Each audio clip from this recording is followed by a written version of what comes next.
গার্লফ্রেন্ডের সাথে কথা বলতে বলতে হঠাৎই কলটা কেটে গেছিল, তাই আমি সাথে সাথে তখনই কলটা ব্যাক করি, কিন্তু হ্যালো হ্যালো বলার পরেও কোনো উত্তর আসতেছে না। একটু পরে দেখি গার্লফ্রেন্ডের আম্মু বলতেছে, কে তুমি? আমি তো ভয় পেয়ে গেছিলাম, তার ভারী কণ্ঠ শুনে বুঝে ফেলছিলাম এটা গার্লফ্রেন্ডের আম্মু। তখন কলও কাটতে পারতেছি না, এখন যদি আমি কল কেটে দিই সে তো আমার ভয়েস শুনে ফেলছে, নির্ঘাত গার্লফ্রেন্ডের সন্দেহ করবে, তার উপর চাপ সৃষ্টি করবে। তাই বুদ্ধি করে বলছিলাম আমি সুরাইয়ের ফ্রেন্ড হই, আন্টি আমরা অনেক ভালো ফ্রেন্ড। আন্টি বলতেছে, কই সুরাইয়া তো কখনো আমাকে বলেনি তার একটা ছেলে ফ্রেন্ড আছে, তোমার কথা তো সে কখনো শেয়ার করেনি। আচ্ছা বাদ দাও, তোমার বাসা কোথায়? বাসার কথা বলার সাথে সাথে আন্টি বলতেছে, আচ্ছা তোমার বাবা কি করে? আমি বললাম, আন্টি আমি একটা মধ্যবিত্ত পরিবারের সন্তান, বাবা দিনমজুরির কাজ করে। আন্টি বলতেছে, এমনভাবে বলতেছো কেন?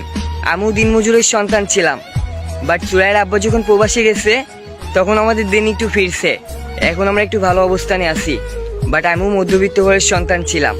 আন্টির কথাগুলো শুনে অনেক ভালো লাগছিল। আন্টি বললো, কখনো এটা নিয়ে মন খারাপ করবা না। আমার মনের মধ্যে যে ধারণাটা ছিল যে গরিব ঘরের সন্তান হওয়ার কারণে হয়তো ভালোবাসা মানুষটাকে পাবো না, সে ধারণাটা আমার তখনই শেষ হয়ে গেছিল। সত্যি বলতে আন্টি অনেক সুন্দরভাবে আমাকে বোঝাইছিল, শোনো গরিব ঘরের সন্তান হওয়ার কারণে কখনো মন খারাপ করবা না, আল্লাহ যার যে অবস্থানে পাঠিয়েছে সে সেখানেই থাকবে। আচ্ছা ঠিক আছে, নিজের মতো করে ভালো থাকবা। সেদিন কথা বলার পর আন্টির সাথে অনেকবার কথা হয়েছে, আমার বিষয়ে আমার পরিবার বিষয়ে অনেক কিছু আন্টির সাথে শেয়ার করছি, আন্টিও তার অনেক কিছু আমার সাথে শেয়ার করছে। সত্যি বলতে আমাদের একটা ভালো সম্পর্ক হয়ে গেছিল। সুরাইয়া যখনই আমাকে কল দিত আন্টি সুরাইয়ের কাছ থেকে কল নিয়ে আমার সাথে কথা বলতো, এভাবে দিনটা ভালোই চলতেছিল। হঠাৎই একদিন সুরাইয়া কল দিয়ে বলতেছে, ইমন আমার আব্বু বাসায় আসতেছে, আমার বিয়ের কথা চলতেছে, আমার বাসা থেকে বিয়ে দিয়ে দিবে। সত্যি বলতে তখন আমি কি করবো ভেবে উঠতে পারতেছিলাম না। আমি সুরাইয়ে বললাম, এত তাড়াতাড়ি বিয়ে দিয়ে দিবে? আম্মু বলতেছে, ছেলে আব্বু দেখা রইছে, আব্বু বাসায় এসে ছেলেদের বাসায় যাবে, তারাও আমাদের বাসায় আসবে, আমাদের বিয়ে ঠিক করা রইছে। সত্যি বলতে সবকিছুই ঠিকঠাক রইছে, তুমি কিছু একটা করো। মনে মনে ভাবলাম, গার্লফ্রেন্ডের আম্মুর সাথে তো আমার ভালো সম্পর্ক, সে তো আমার বিষয়ে সবকিছু জানে, সে তো আমাকে কত সুন্দর করে বোঝালো, তাকে বললে হয়তো সে বুঝবে, সে হয়তো তার মেয়েকে আমার হাতে তুলে দিবে। সত্যি বলতে গার্লফ্রেন্ডের তখনই ফোন দিয়েছিলাম, দিয়ে আন্টিরে চালান দিয়ে বললাম, আন্টি আমি আপনার মেয়েকে ভালোবাসি। সত্যি বলতে আমরা ফ্রেন্ড না, আমরা একজন একজনকে ভালোবাসি। সেদিন আপনি ধরে ফেলছিলেন, তাই আপনার সাথে মিথ্যা কথা বলছিলাম। আন্টি বিশ্বাস করেন আমি তাকে অনেক ভালোবাসি, আপনার মেয়েকে আমাকে বিক্রি দিবেন?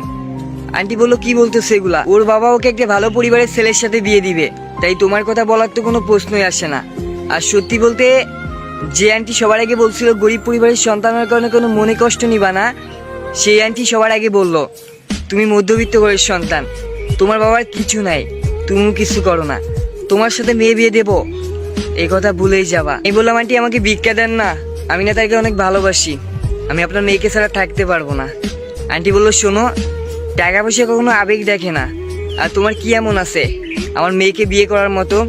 বিথায় পেশাল পাইরো না। সত্যি একটা কথা কি জানেন, দুনিয়ার সবাই শুধু জ্ঞান দিতে পারে, বাস্তবে কেউ পাশে থাকতে জানে না।